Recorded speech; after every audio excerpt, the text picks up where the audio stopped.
But me intention correct అంటే దాన్ని అట్లా ఫోకస్ చేయండి అంతవరకే తప్ప 75 ఏళ్ళు ఉన్న మోడీ గారు కూడా ఇప్పటివరకు ప్రధానంగా ఉండొచ్చు, 90 ఏళ్ళు ఉండొచ్చు, నిరుద్యోగులకి మాత్రం ఏజ్ లిమిట్. నిరుద్యోగులకు ఒకటండి మాట్లాడుకోవడానికి బాగుంటుంది, దానికి ఉన్నది అనేక పాలసీ ప్రకారం ఉంటుంది, దాని ఉన్నది దాని ఎట్ ఏ టైం. ఇప్పుడు మనము కూట్ల రాయి తీయను ఏట రాయి తీసిన మనం ఉద్యోగం సంపాది వ్యవస్థ మార్పు విషయంలో మనం ఏం చేయగలుగుతాం? ప్రభుత్వం సంపాదించుకోవడానికి జీవోలు రాత్రి మారిపోతాయి, కానీ ఏజ్ల విషయంలో మాత్రం ఒకటి విమర్శకు అన్ని విమర్శగా కనబడుతుంది. ఇప్పుడు మీరు ఒకటండి మీ దృష్టి ఏది ఉంటే అది కనబడుతుంది. నవ్వుకుంటూ మా అద్దంలో చూస్తే నవ్వుకుంటూ కనబడితే ఏడ్చుకుంటూ మీరు విమర్శ నేనైతే నేను పర్సనల్ గా వాళ్ళ ప్రభుత్వాన్ని నిర్ణయం కానీ వీళ్ళదైతే అరణ్య నిరోధన అయిపోయింది సార్. నేను 100% అరణ్య నిరోధన అయిపోయింది. ఒకటి ఏంటంటే ఏ పార్టీ అయినా కానీ వాడుకుని వదిలేస్తుంది తప్పితే వాళ్ళ జీవితాలను అయితే బాగు చేయలేదు. బిస్వాల్ కమిటీ ఇచ్చినటువంటి ఉద్యోగాల్ని ఫుల్ఫిల్ చేయడంలో మొట్టమొదటి గారు కేసీఆర్ గారు ఇనిషియేటివ్ తీసుకుంటే ఇక్కడ వరకు వచ్చేది కాదు.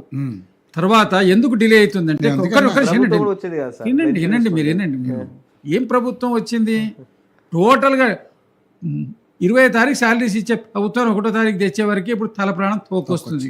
వాళ్ళ ఇంట్రెస్ట్ ఎంత కట్టాల్సి వస్తున్నాయి? 1,70,00,000 కోట్ల రూపాయల అప్పులు ఇరిగేషన్ కోసం ఇతర వాటి కోసం చేసిండ్రు. దానికి ఇంట్రెస్ట్ ఎంత పే చేస్తుండ్రు?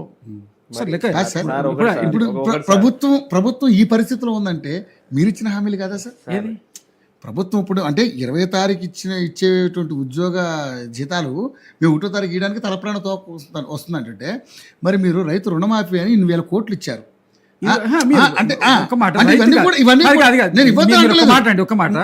ప్రతి వాళ్లకు ఇది ఒక పెద్ద ఫ్యాషన్.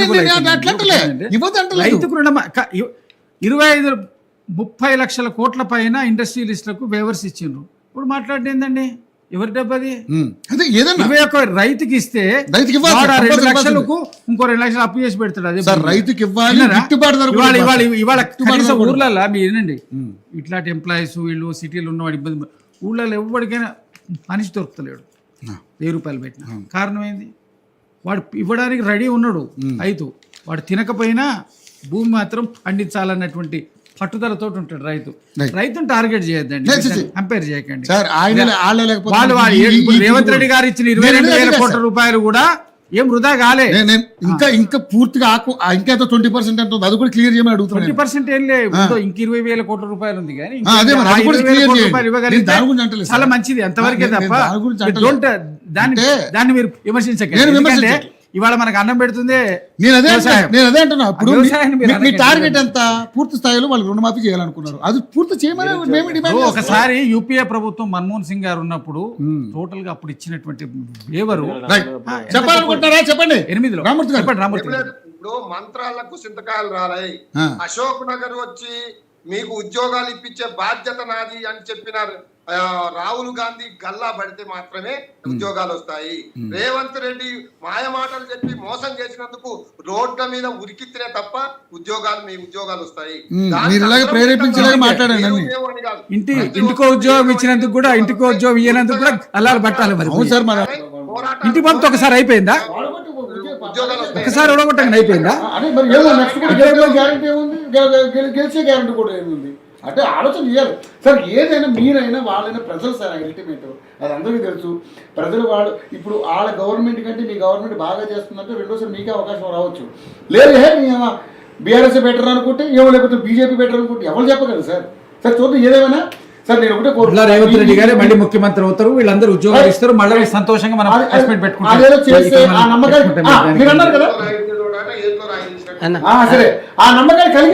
ఆ ఉద్యోగాలు ఇస్తే మేమే పాలాభిషేకం పెట్టి మళ్ళీ మేమే ఉద్యోగాలు ఇస్తాం, మళ్ళీ మేమే తిరుగుతాం ఉద్యోగాలు. ఆ రేవంత్ రెడ్డి గారు నోట మట్ట వీళ్ళు కూర్చోబెట్టి మాట్లాడి చెప్పమనండి, మాట్లాడుతూ ఉద్యోగాలు ఇస్తారు. థ్యాంక్ యూ రామూర్తి గారు, అదేవిధంగా కుమార్ గారు అండ్ శ్రీనివాస్ గారు అండ్ ఇంద్రనాయక్ గారు అందరికీ ధన్యవాదాలు. మరొక డిబేట్లో మళ్ళీ కలుసుకుందాం.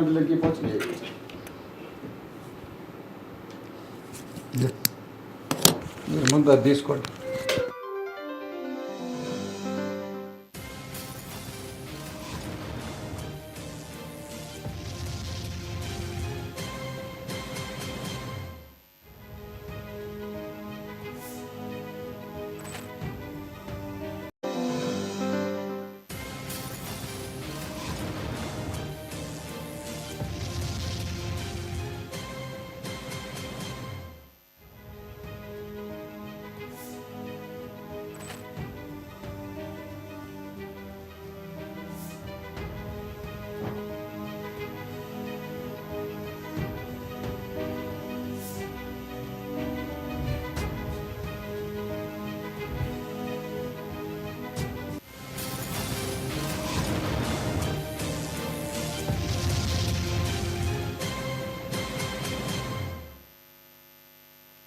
నమస్తే, వెల్కమ్ టు ఏఐటీవీ ది డిబేట్కి స్వాగతం సుస్వాగతం. నేను మీ రవి.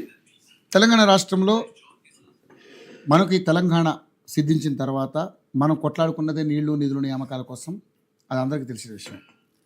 సరే, రాజకీయాలు ఏమైనా తెలంగాణ సంబంధించి ఎంతోమంది నిరుద్యోగులు ఈరోజు రోడ్ల మీదకి వచ్చి వాళ్ళ యొక్క నిరసన తెలుపుతున్నటువంటి పరిస్థితి. సో మనకి ప్రభుత్వాన్ని బ్లేమ్ చేయాలని కానీ, ప్రభుత్వం మీద ఒక నింద వేయాలని కాదు, కానీ ప్రభుత్వం అధికారంలో రావడం కోసం వాళ్ళు ఇచ్చినటువంటి వాగ్దానాలనే ఇప్పుడు నిరుద్యోగులు అందరూ కూడా ముక్త కంఠంతో అడుగుతున్నారు. వాళ్ళ డిమాండ్స్ అడుగుతున్నారు. ఆ డిమాండ్స్ ఏంటంటే, ప్రభుత్వం అధికారంలోకి వచ్చిన తర్వాత మా ప్రభుత్వం అధికారంలోకి వస్తే 2 లక్షల ఉద్యోగాలు ఇస్తాం, మెగా డిఎస్సి 25,000 పోస్టులు ఇస్తాం, అనేక రకాలైనటువంటి వాగ్దానాలు ఇచ్చి ఈరోజు ప్రభుత్వం వెనకడుగేస్తున్న దాన్ని ఈరోజు ఇటు దిల్సుఖ్ నగర్లో కావచ్చు, ఇటు ఏదైతే అశోక్ నగర్లో కావచ్చు, నిరుద్యోగ యువతంతా కూడా రోడ్ల మీదకి వస్తూ ఉంది.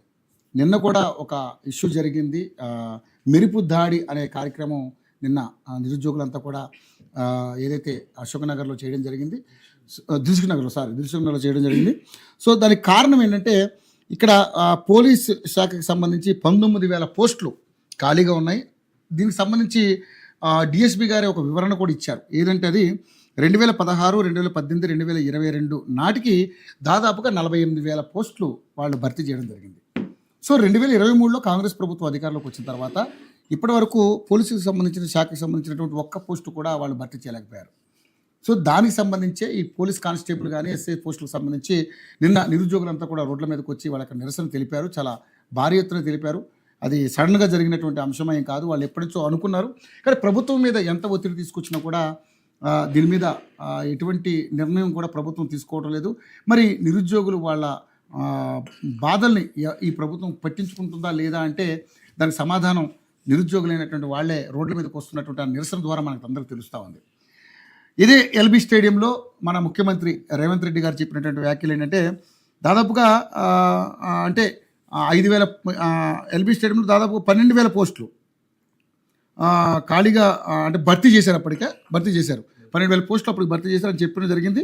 ఆ భర్తీ చేసినటువంటి 12 పోస్టులకి వాళ్ళు ఏం చేశారు అంటే, వీళ్ళు చేసినవి కాదు ఇవి, గత ప్రభుత్వం చేసినటువంటి 12,000 పోస్టులకి వీళ్ళ నియామక పత్రాలు అంటే అపాయింట్మెంట్ ఆర్డర్స్ ఏదైతే అందజేశారు అది వీళ్ళ ఖాతాలో వేసుకున్నారంటే ఈ నిరుద్యోగ యువత అంతా కూడా ఈరోజు ఏదైతే చెప్పడం జరుగుతుంది దానికి సంబంధించి. అంటే ఈ ప్రభుత్వం వచ్చిన తర్వాత ఎవరికి కూడా నోటిఫికేషన్లు పడలేదు, గత ప్రభుత్వంలో ఇచ్చినటువంటి నోటిఫికేషన్లకే వీళ్ళ నియామక పత్రాలు అందజేశారు అంటూ వాళ్ళు మాట్లాడడం జరిగింది.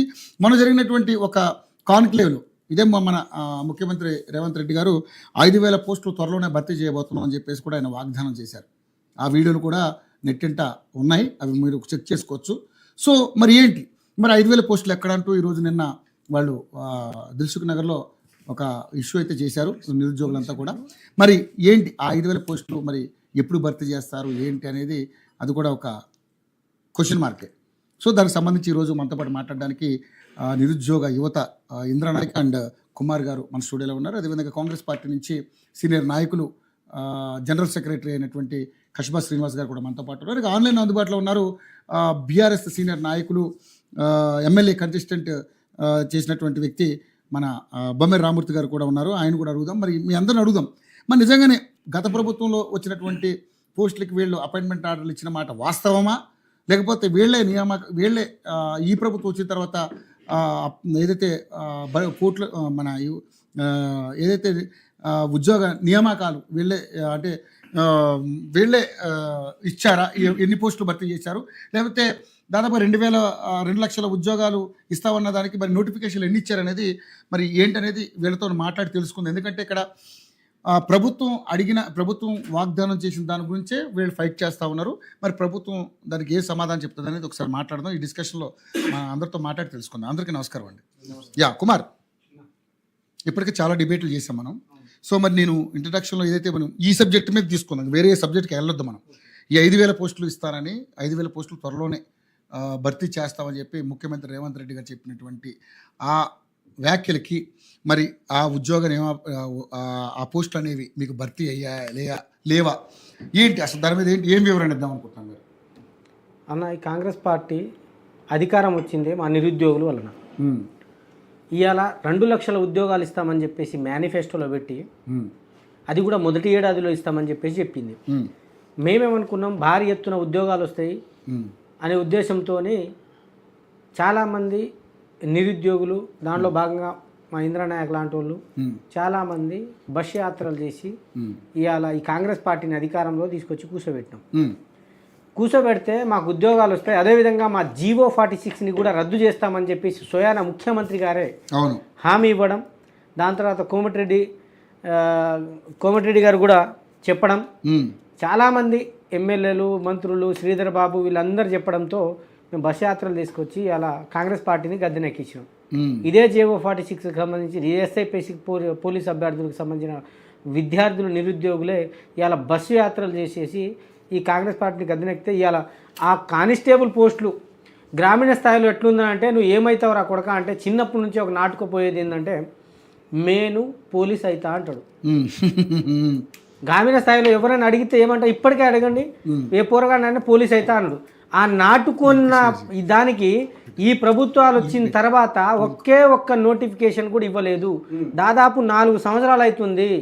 గతంలో రిలీజ్ అయింది పోస్టులు, దానికి ఈ ప్రభుత్వం వచ్చేసి నియామక పత్రాలు ఇచ్చేసి నేను ఇచ్చేసిన అని చెప్పేసి అలా సంకలు గుద్దుకుంటా ఉంది కాంగ్రెస్ ప్రభుత్వంలో. కానీ నేను ఒకటే చెప్తా ఉన్నా, ఈ ప్రభుత్వం ఈ ఉద్యోగాలు అనేది ఎవరు ఇచ్చింది కాదు, మేమే సాధించుకున్నాం, కొట్లాడి సాధించుకున్నాం. ఇవాళ తెలంగాణని ఏ విధంగా కొట్లాడి సాధించుకున్నావో ఈ ఉద్యోగాలు కూడా ఈ 60,000 70,000 ఉద్యోగాలు అంటా ఉన్నారు కదా, ఆ ఉద్యోగాలు కూడా మేము కొట్లాడి సాధించుకునేవి తప్ప వీళ్ళు ఎవరు ఇచ్చింది కాదు.